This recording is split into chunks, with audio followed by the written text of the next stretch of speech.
আসসালামু আলাইকুম এভরিওয়ান। আজ আমি তৈরি করছি ছোলার ডাল দিয়ে ডিম রেসিপি। গরম ভাত কিংবা রুটির সাথে খেতে খুবই অসাধারণ লাগে। চলুন দেখে নিই প্রস্তুত প্রণালী। চুলাতে আমি পানি গরম বসিয়ে দিয়েছি আর 1 কাপ ছোলার ডাল ভালোভাবে ধুয়ে পরিষ্কার করে নিয়েছি। এবার ছোলার ডালটা পানির মধ্যে দিয়ে এখানে দিয়ে দিচ্ছি 1/2 টেবিল চামচ লবণ। এবার একটু নেড়ে চেড়ে ঢাকনা দিয়ে ঢেকে দিব। ডালটা কিছুক্ষণ সিদ্ধ করে নিব।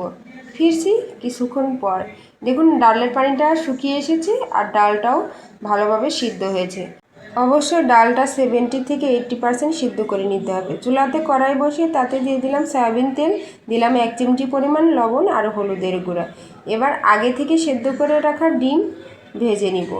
লাল লাল করে আমি উল্টে পাল্টে ডিমগুলো ভেজে নিব। ডিমগুলো ভাজা শেষ, এবার উঠিয়ে নিব। যে তেল দিয়ে আমি ডিম ভেজেছিলাম ওই একই তেলের মধ্যে আরও কিছুটা পরিমাণ তেল দিয়ে দিলাম।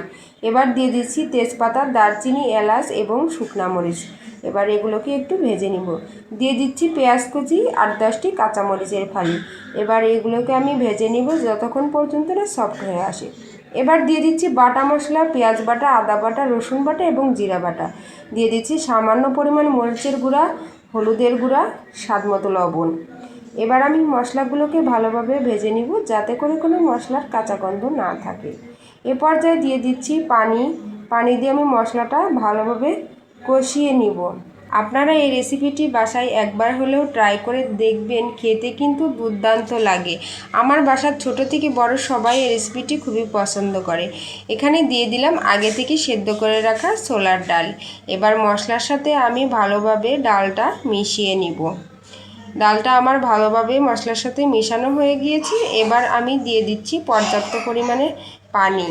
এ পর্যায়ে দিয়ে দিব আগে থেকে ভেজে রাখা ডিম। আমি এখানে 3টা ডিম ব্যবহার করেছি, আপনারা আপনাদের প্রয়োজন অনুযায়ী কমিয়ে বাড়িয়ে নিতে পারেন। এবার আমি ঢাকনা দিয়ে ঢেকে কিছুক্ষণ রান্না করে নিব। দেখুন রান্নাটি আমার অলরেডি হয়ে এসেছে, আমি আর ঝোল কমাবো না। এই পর্যায়ে আমি এটির মধ্যে দিয়ে দিব 1 টেবিল চামচ গরম মশলা গুঁড়ো। অবশ্যই গরম মশলা গুঁড়ো দেওয়ার চেষ্টা করবেন, তাহলে রান্নার ফ্লেভারটাও সুন্দর আসবে আর স্বাদও দুর্দান্ত হবে। এবার আমি তরকারিটি নামিয়ে নেব। এরকম সুন্দর সুন্দর রেসিপি পেতে হলে অবশ্যই আমার চ্যানেলটি সাবস্ক্রাইব করতে ভুলবেন না।